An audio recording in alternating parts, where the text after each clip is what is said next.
오늘 사순절 3주차를 맞이하고 있습니다. 3주차를 맞이해서 모든 눈물을 씻어주실 것입니다 라는 제목으로 하나님 말씀을 나누실 때에 큰 은혜 받으시는 저와 여러분들 되시기를 주님의 이름으로 부탁을 드립니다. 자, 우리 한번 말씀을 제가 하는 말씀 한번 따라해 주시기 바랍니다. 하나님께서 그들의 눈에서 모든 눈물을 씻어 주실 것입니다.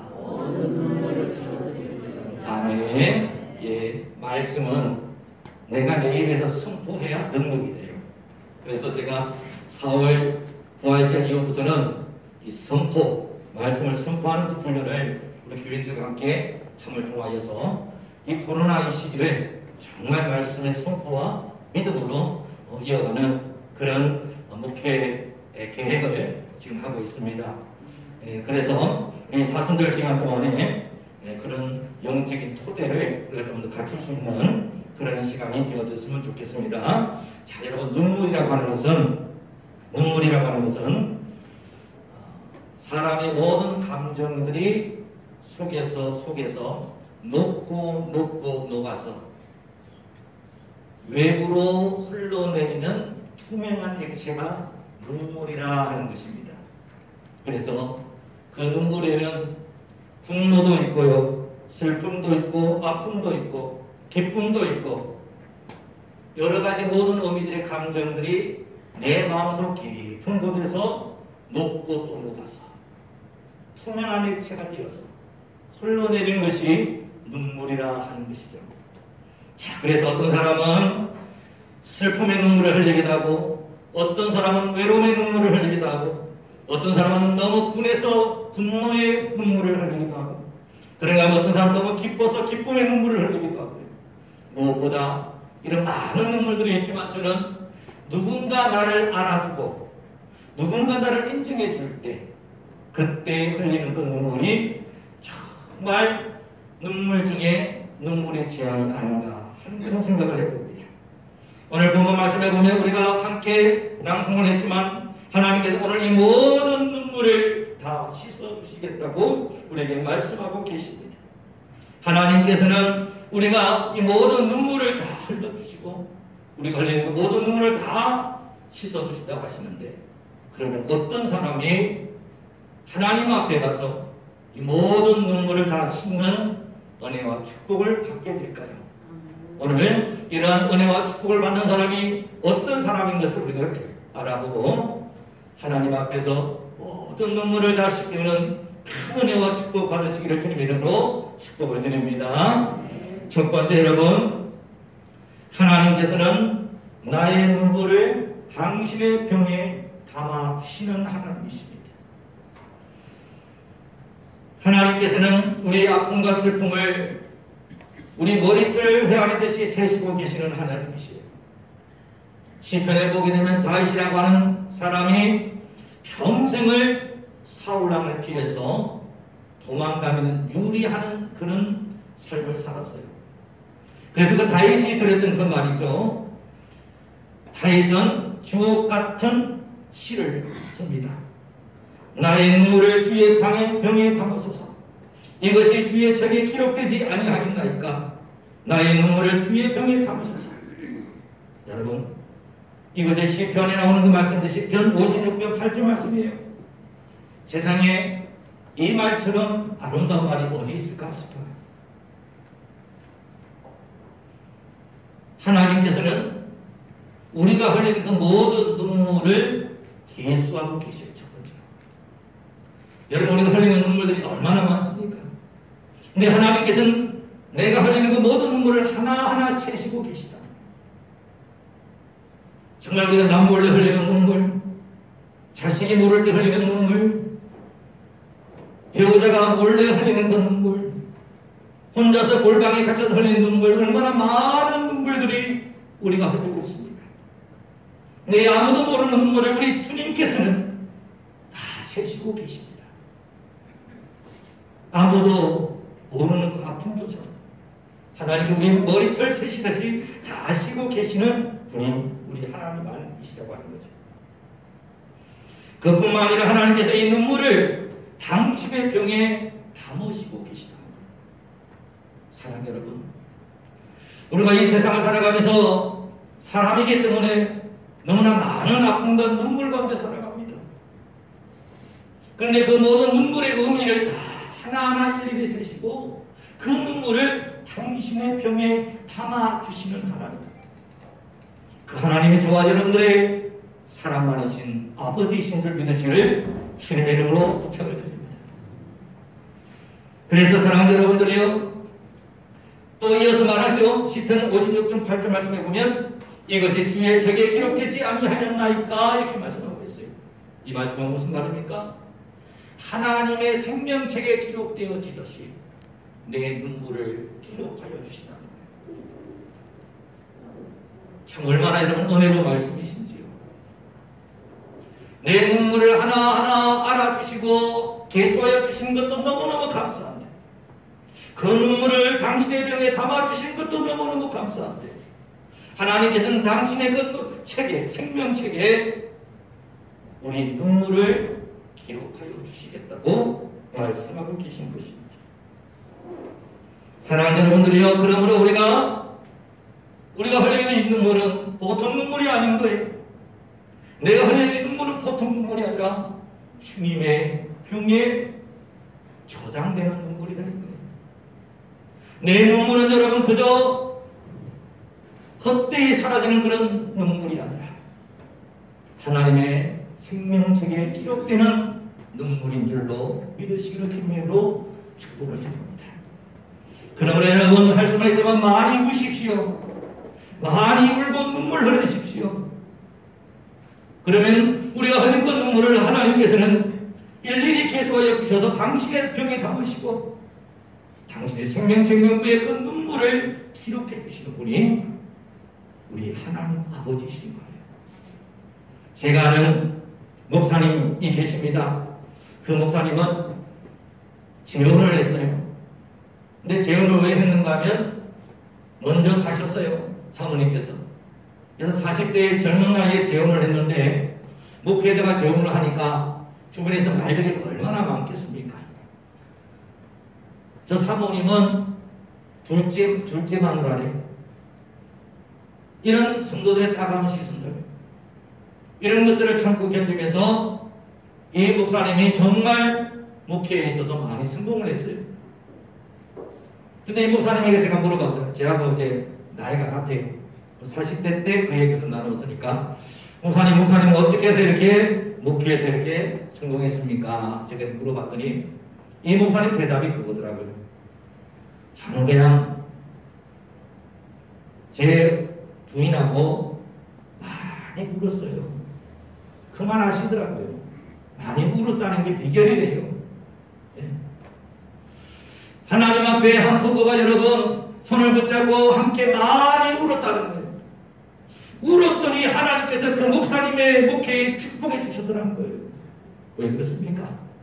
하나님께서는 그 눈물을 다 하나하나 세시고 그 눈물을 당신의 병에 담아주시고 그 눈물을 생명체 공개에 다 기록해 주시고 계시기 때문인 것입니다. 사랑하는 여러분, 주님을 믿는 것 때문에, 예수 믿는 것 때문에 우리가 흘리는 것들이 얼마나 많습니까? 그러나 하나님께서 그 모든 눈물을 여러분 그저 가만히 버려두시는 하나님이 아니시라 일일이 계수하시며 당신의 병에 소중히 담아 보관해 주시는 하나님이시라는 거예요. 그러므로 사랑하는 여러분이 우리가 주님을 위하여 이 흘리는 눈물이, 이 지금은 아픔의 눈물이고 지금은 여러분 정말 슬픔의 눈물이고 지금은 상실의 눈물일지 몰라도 하나님 앞에 갔을 때 이 눈물은 영광의 눈물이 될 줄로 믿으시기를 주님으로 축복합니다. 그렇습니다, 여러분. 눈물이라고 하는 것은 인간이 할 수 있는 가장 치고주선한 행위예요. 누구든지 눈물을 보게 되면 감동받습니다. 오늘날 우리 성도들의 마음의 문제가 뭘까요? 성도들의 눈에서 눈물이 사라졌다고 하는 거예요. 정말 주를 위하여 흘리는 건 눈물이 점점 사라지고 있는 것이 문제입니다. 요즘 미스터 트로트니 이런 트로트 붐이 일어나고 있는 것을 보면서 저는 그런 생각을 가지게 되었어요. 저 노래를 통한 위로와 치유, 눈물이 하나님의 교회에 쓰였어야 되는데, 하나님의 교회에 나와서 사람들이 눈물을 흘리고 감동받고 가슴에 찡함을 받고 위로받아야 되는데, 교회가 그걸 못하니 세상에서 트로트라고 하는 그 노래에서 사람들이 위로를 받고 힘을 얻고 있구나 하는 그런 이제 생각을 많이 했습니다. 제가 백석대학교 그 박사과정에 다닐 때 내적 치유를 가르치는 과목이 있었어요. 그 과목을 들을 때 보니까 외국에서 선교사 하시다 오셨던 분들도 계시고 목회하시는 분들도 계시고 사모님들도 많으셨는데, 그 이제 과목에서 자기 내면을 치유하는 그런 이제 세미나라고 해야 될까요? 그런 거 하는데, 그 선교사님 한 분이 나오셔가지고 여자분이셨어요. 자기 중동에 선교를 갔다 이거예요. 근데 중동에서 가서 정말 주님을 위해서 뭔가 할 줄 알고 갔는데 아무것도 할 수 있는 게 없더래요. 여러분, 주님을 위해 고난받는 것보다 주님을 위해서 아무것도 내가 할 수 있는 게 없다는 것이 더 답답한 거죠. 그래서 그 3년 동안에 중동에서 선교생활을 하면서 우울증이 들었어요. 내가 주님을 위해서 무엇을 할 수 있을까? 그리고 우울증이 들어왔던 사실을 그 자리에서 고백하면서, 근데 하나님께서는 그 우울증 가운데 흘린 그 눈물도 하나님께서는 다 당신의 병에 담아주시고 다 그것을 생명증명부에 기록해 주시다는 그 은혜의 말씀을 듣고 자기가 너무 울었노라고 강력의 눈물을 흘렸다고 고백하는 말씀을 제가 들었습니다. 사랑하는 여러분, 오늘 우리 삶에서 문제는 뭐냐면 이런 눈물이 없다는 거예요. 그래서 우리는 세상 노래를 들으면서 우리는 눈물 흘리기 원합니다. 감동받기 원합니다. 그러나 정말 우리가 인정받고 흘려야 될 눈물은 우리 하나님 아버지 앞에서의 눈물인 거예요. 그 눈물은 하나님께서 결코 내버리지 아니하시고 그 눈물을 당신의 병에 담아주시는 하나님이신데, 저와 여러분은 얼마나 주님을 위한 눈물을 흘리셨습니까? 얼마나 주님의 병에 내 눈물로 담아놓으셨습니까? 얼마나 내가 흘린 그 눈물이 하나님의 생명책 명부에 기록되어져 있습니까? 오늘 시간에 여러분, 정말 주를 위하여 눈물 많이 흘리신 분들은 이 눈물을 담아주시고 계수하시고 담아주시며 이 눈물을 통해서 우리에게 생명책에 기록해 주시는 하나님의 은혜를 생각하시기를 주님으로 부탁을 드립니다. 또한 정말 이제까지 내가 흘린 눈물이 너무 없음으로 말미암았어. 내 눈물샘이 말라버린 분들은 오늘 시간에 기도하시기 바랍니다. 주여, 내 눈에 눈물이 솟아나게 하여 주시옵소서. 주님의 십자가 때문에, 주님의 그 나를 향한 그 사랑 때문에, 내가 지은 죄 때문에 흘릴 그 눈물이 내 가슴을 적시게 하여 주시고 하나님의 생명책 명부에 기록되어지게 하여 주시옵소서. 그렇게 기도하실 수 있는 저와 여러분들 되시기를 주님의 이름으로 다시 한번 부탁을 드립니다.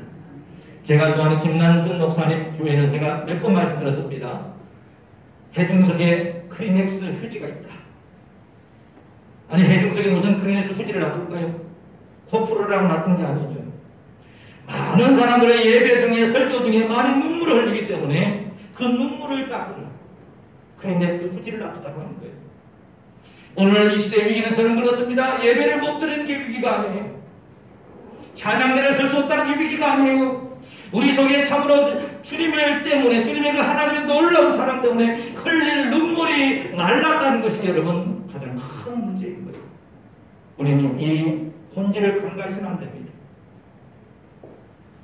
오늘 사랑하는 여러분들, 그러므로 하나님의 그 나의 눈물을 일일이 계수하시고 담아주시며 생명책에 기록하시기를 원하시며, 오늘 주님이 음성을 들으시고 이 사순절 기간 동안에 하나님 앞에 눈물로 나아가시며 그 눈물을 통하여 하나님께 귀하게 봉헌해 드릴 수 있는 저와 여러분들 되시기를 다시 한번 부탁을 드립니다.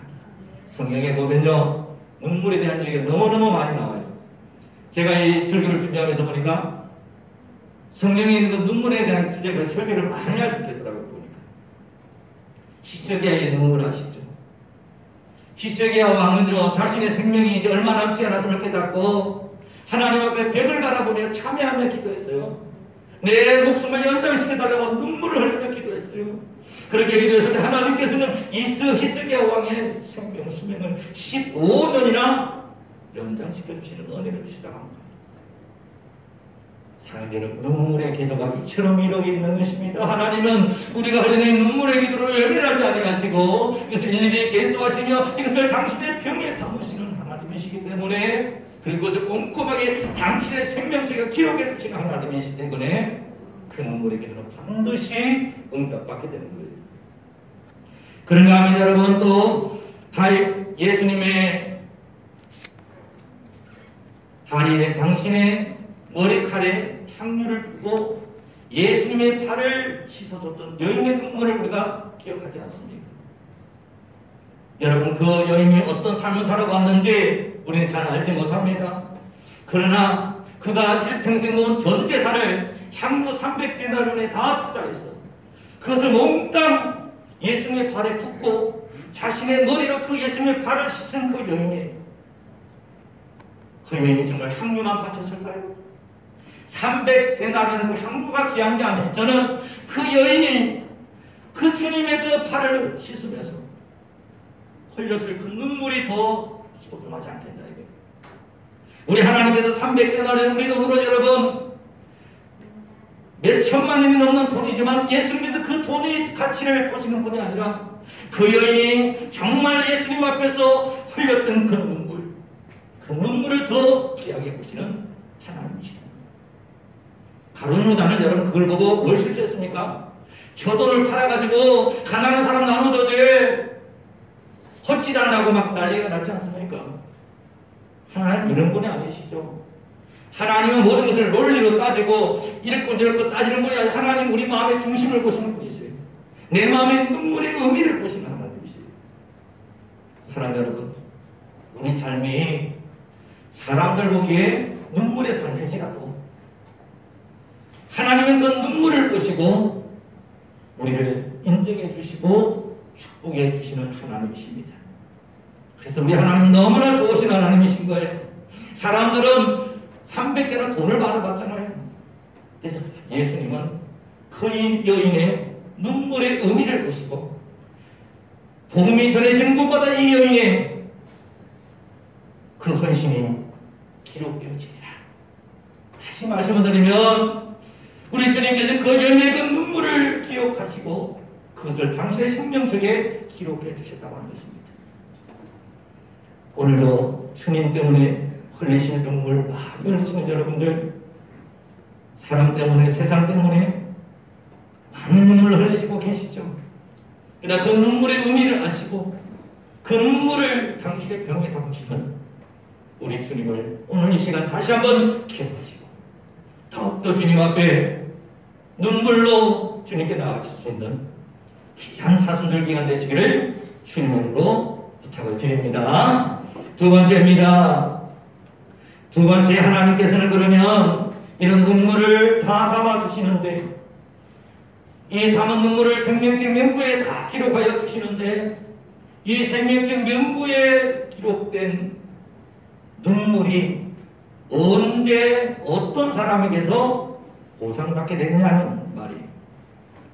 오늘 본문 말씀해 보게 되면 이렇게 말하고 있습니다. 요한계시록 7장 13절 말씀해 보게 되면 장모 중 하나가 이렇게 물어보죠. 나에게 이르되 이 흰옷 입은 자들이 누구며 또 어디서 왔느냐, 이렇게 말씀하고 있어요.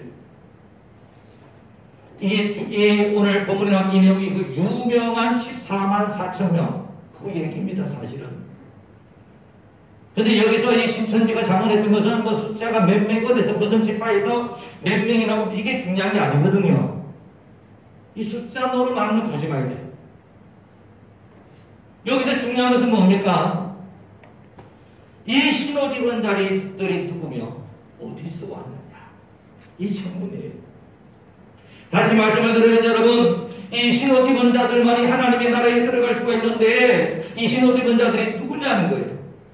성경 말합니다. 이 신옷 입은 자들은 14절 말씀해 보니까 이렇게 말하죠.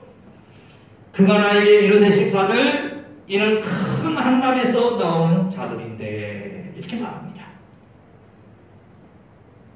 하나님 앞에 신옷 입은 사람들만이 하나님 앞에 나아갈 수가 있는데 그 신옷 입은 사람들은 어떤 사람이냐?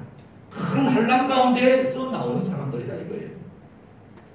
자, 여러분, 우리 기독교 교회와 일반 사람들의 그 긍정의 심리와 차이점이 바로 여기 있어요. 긍정의 심리는 무조건 잘된다를 연발해서 실제 내 삶을 내가 바라는 대로 이렇게 이끌어가는 것이 긍정의 그 심리라면, 교회에서 말하는 것은요, 긍정의 심리는 심리를 넘어서서 우리에게 말하는 것이 뭐냐면, 우리에게 오는 그 큰 한란조차도 기꺼이 받아들일 수 있는 그 귀한 수용의 마음을 우리에게 주는 데 있어요. 자, 여러분, 큰 한란 가운데 나오는 자들, 이 말씀은 무슨 말입니까? 흰옷을 입으려면 하나님의 큰 한란을 통과하는 자가 되어야 된단 말이에요. 우리는 이 세상을 살아가면서 어떻게 하면 내가 잘 될 수 있을까? 정말 내가 고민하는 그 모든 것들이 다 여러분 하나하나 따져보면 다 결국은 내 삶에 대한 소망이죠. 내가 잘 되고, 내가 출세하고, 내가 건강하고, 내가 모든 것에서 잘 되는 것이죠. 근데 여러분, 성경은 말합니다. 큰 한란을 통과한 자는 뭐냐면, 그 한란을 통하여서 우리가 눈물도 흘리고 그 한란을 통하여서 겪고 통과한 사람, 바로 그 사람이 흰옷을 입을 수 있다고 우리에게 말씀을 해주시고 계십니다. 자, 여러분, 흰옷 입은 성도들이라는 것은 바로 우리가 큰 한란을 통하여서 우리가 그 속에서 우리 마음이 어떤 사람인가? 그러면 무조건 큰 한란을 겪기만 하면 되는 것입니까? 그것이 아니죠. 자, 계시록 6장 9절을 봅시다. 요한계시록 6장 9절 말씀을 보게 되면, 다섯째 인을 떼실 때에 내가 보니 하나님의 말씀과 그들이 가진 증거로 말미암아 죽임을 당한 영혼들이 제단 아래에 있어, 이렇게 되어 있어요. 자, 여러분, 큰 한란을 통과한 사람은 어떤 사람이냐면 하나님의 말씀과 그들이 가진 증거로 말미암아 죽임당한 영혼이다, 이렇게 말씀하고 있어요. 큰 한란을 여러분 우리가 많이 겪고요. 근데 내 죄 때문에 겪는 사람도 있어요. 그런가 하면 내 잘못 때문에, 내 실수 때문에 큰 한란을 겪는 사람도 있어요. 근데 오늘 말하니 큰 한란은 어떤 한란입니까? 주의 말씀과 그의 증거 때문에 겪는 한란을 말하는 거예요. 주의 말씀과 증거 때문에. 오늘 여러분, 우리가 이 세상을 살아가면서 우리는 정말 내가 겪는 그런 어떤 사소한 것들, 이러한 것들에 대한 한란을 겪는다고 해서 흰옷을 입는 게 아니에요. 우리가 착각했으면 절대 안 되는 부분이죠. 어떤 한란을 겪어야 되냐? 주의 말씀과 그의 정보로 말미암아 한란 겪는 자들에게 흰옷 입혀 주신다는 거죠. 그렇습니다, 여러분이요. 오늘 우리가 주의 말씀과 정보가 있는 자, 이 사람이 한란을 통하여서 이것이 입증되어져야 한다는 거예요.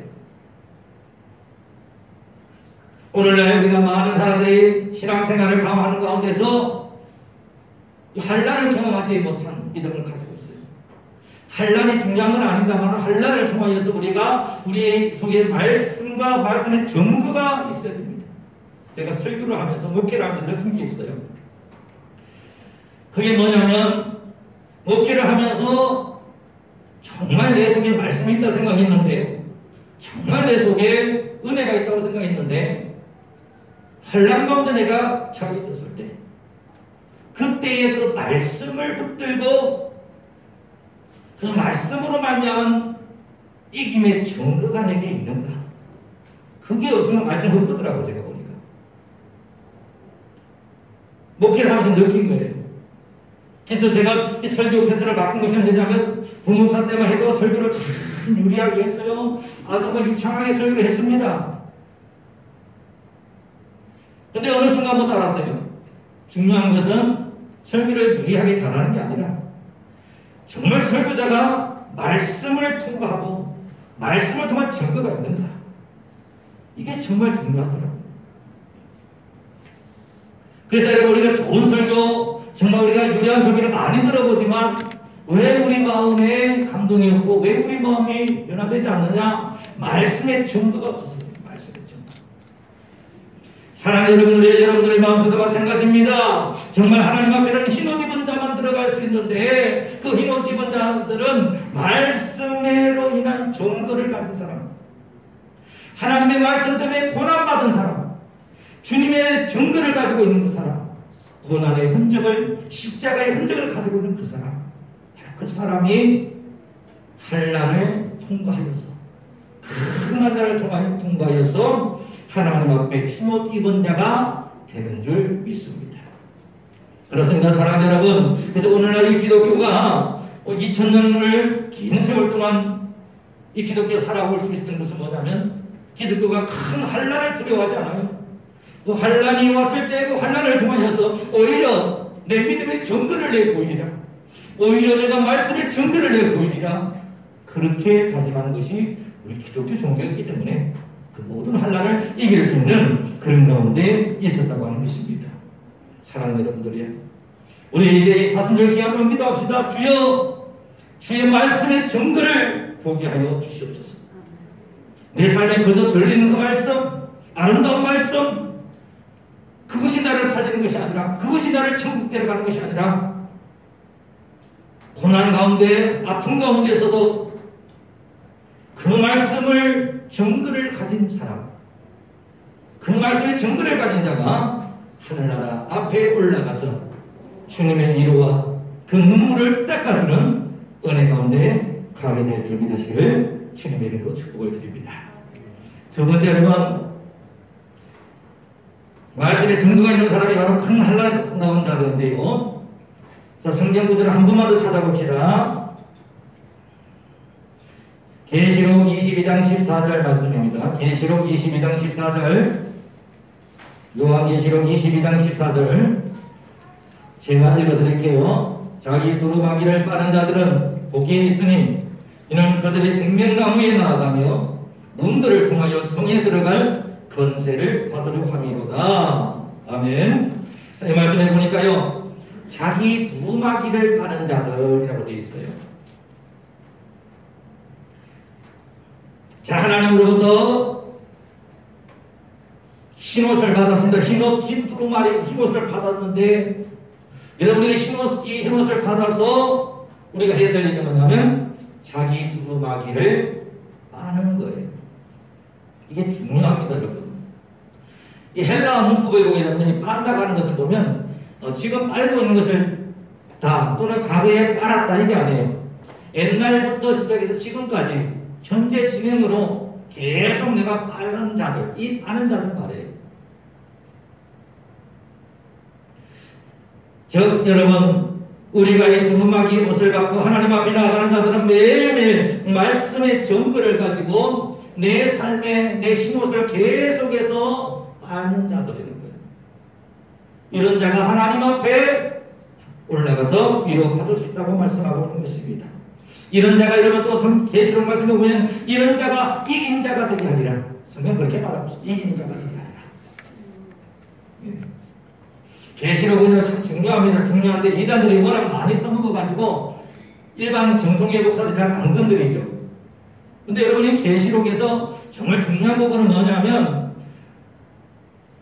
이단들이 다 틀린 건 아니에요.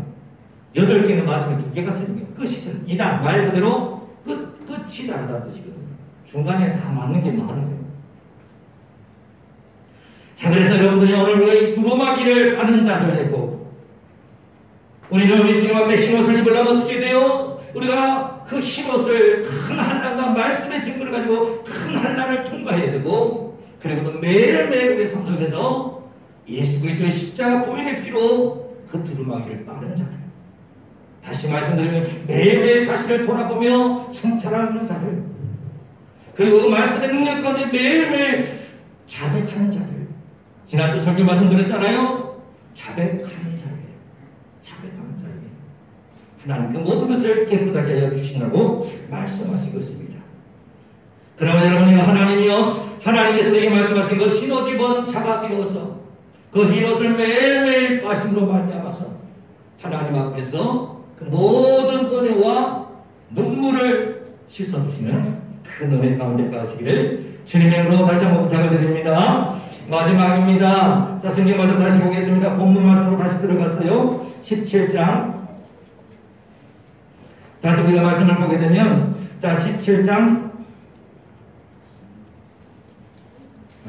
아니죠.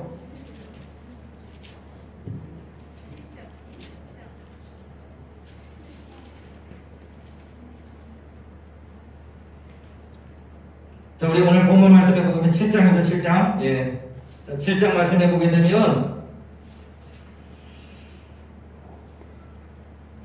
15절 말씀.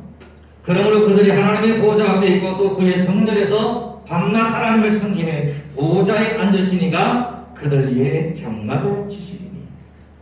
자, 여러분, 우리가 하나님 앞에 갔을 때 하나님께서는 우리에게 하늘 장막으로 덮어주신다 이 말씀하고 있습니다. 장막을 치주시는 하나님이셔요. 자, 그러면 여러분, 하늘 장막으로 어떤 자에 어떻게 있을 때 덮어주십니까? 그냥 아무나 덮어주실까요? 자, 오늘 본문을 잘 보세요. 15절 말씀 보면, 그러므로 그들이 하나님의 보좌 앞에 있고, 이렇게 되어 있어요. 그러니까 우리 마음이, 우리 영혼이 하나님의 보좌 앞에 있어야 하나님께서 당신의 장막으로 덮어주시겠다고 말씀하고 계신 거예요. 사랑하는 여러분, 에베소서에 보면 예수님께서 죽으시고 우리를 함께 데리시고 당신의 하늘 보좌 앞에 우리를 함께 앉혀주셨다고 말씀하시잖아요. 이 말씀을 통해서 우리가 무엇을 할 수 있습니까? 우리의 마음을 하늘 보좌 앞에 두는 사람, 바로 그 사람을 하나님께서 하늘 장막으로 덮어주시겠다고 약속하시고 계신 거예요. 그런 사람의 어떤 은혜가 임합니까? 16절 말씀 보세요. 그들이 다시는 줄이지도 아니하며 목마르지도 아니하고 해나 아무 뜨거운 기운에 상하지도 아니하리니. 할렐루야. 네. 내 마음을 하늘 보좌 앞에 앉혀주려 하나님께서 하늘 장막으로 덮어 보호해 주십니다. 근데 우리 마음을 저 하늘에 두지 않은 이 세상에 두면 어떨까요? 하나님이 하늘 장막으로 못 덮어주는 거예요, 여러분. 이걸 잘 아셔야 되는 거죠. 실제로 여러분, 우리가 이 세상에 어떤 이 세상에서 살아가면서 근심, 걱정, 고민에 쌓여 있으면 그거 하나님이 다 덮어주실 것 같지만 그렇지 않아요. 오늘 본문 말씀, 내 마음이, 내 영혼이 그곳에 있습니다. 영혼이 하늘 보좌 그곳에 항상 있으면 하나님께서 그 위에 하늘 장막으로 덮어주시는 거예요. 그러면 여러분, 우리가 어디에 항상 우리 마음을 둬야 되겠습니까? 하나님의 보좌 앞에 우리 마음을 둬야 됩니다. 세상에 둔 것이 아니에요. 그렇습니다. 하나님께서는 당신 앞에, 하나님의 보좌 앞에서 늘 예배하는 자, 하나님의 그 보좌 앞에 항상 있는 자, 말씀 앞에 있는 자를 하나님께서 항상 지켜주십니다. 모든 해로부터 지켜주셔요. 그러나 다시는 줄이지도 아니하며 목마르지도 아니하며 해나 아무 뜨거운 기운에 상하지도 아니하리니. 그러므로 지금 여러분 질병 가운데 있는 분들, 지금 여러분 가난에 허덕이시는 분들, 지금 그 모든 어려움 가운데 있는 분들은 어떻게 하면 되겠습니까? 내 마음을 하나님 보좌 앞에 앉혀놓으세요. 그러면 하나님께서 그 모든 것을 그 위에 하늘 장막을 쳐주시고 하나님 다시는 줄이지도 아니하게 하시고 목마르지도 아니하게 하시고 해나 아무 뜨거운 기운에 상하지도 아니하시겠다고 하나님께서는 약속하고 계신 것입니다. 사랑하는 모든 분들이여, 오늘 우리는 하나님의 이 말씀 모든 눈물을 씻어 주시며라는 이 말씀을 통하여서 우리는 하나님 앞에 울 수 있는, 하나님 앞에 눈물로 나아갈 수 있는 그 이유를 우리는 알았습니다. 비록 내가 내 자신의 죄 때문에 흘리는 그런 눈물을지라도, 비록 내가 내 실수 때문에 흘리는 그 눈물을지라도, 하나님 그 눈물을 당신의 병에 담아주시고 생명책에 기록하여 주셔서 나중에 우리가 그 큰 환난을 통과하여서 하나님의 말씀과 증거 가지고 하나님 보호자 앞에 서게 되었을 때, 그때 하나님께서는 우리에게 생명의 멸류관, 의의 멸류관을 내려주시는 줄 믿으시기를 주님의 이름으로 축복을 드립니다. 오늘날은 우리가 험난한 시대를 살아가고 있다고 합니다만, 여러분, 우리 마음이 어디에? 하늘 보호자 앞에 있으면 우리는 이 세상 어떤 환난과 고통 가운데서 우리 마음은 천만인이 나를 에워살지라도 내가 오히려 안녕하리로다. 다윗이 고백했잖아요. 여러분, 이게 신앙이죠? 이게 신앙이죠? 했다 하는 게 신앙이 아니잖아요. 시험 들어가 매일 왔다 갔다 하는 신앙이 아니잖아요. 신앙은 어떻게 해요? 비록 세상에 비바람이 불고 바람이 불고 비에 젖어도 내 마음은 오직 저 하나님 보좌 앞에 있습니다. 하나님께서 하늘 장막을 펼치셔서 나를 덮어주시고 나를 보호하여 주실 줄 믿습니다. 그 은혜와 고백으로 여러분 살아가셔서 마지막 때 모든 눈물을 다 씻김 받으시고 하나님 앞에 갔을 때 잘했다 칭찬받으시는, 인정받으셔서 또다시 그 앞에서 주님이 나를 알아주셔서 너무 기뻐서 기쁨의 눈물 흘리는 저와 여러분들 되시기를 주님의 이름으로 축복을 드립니다.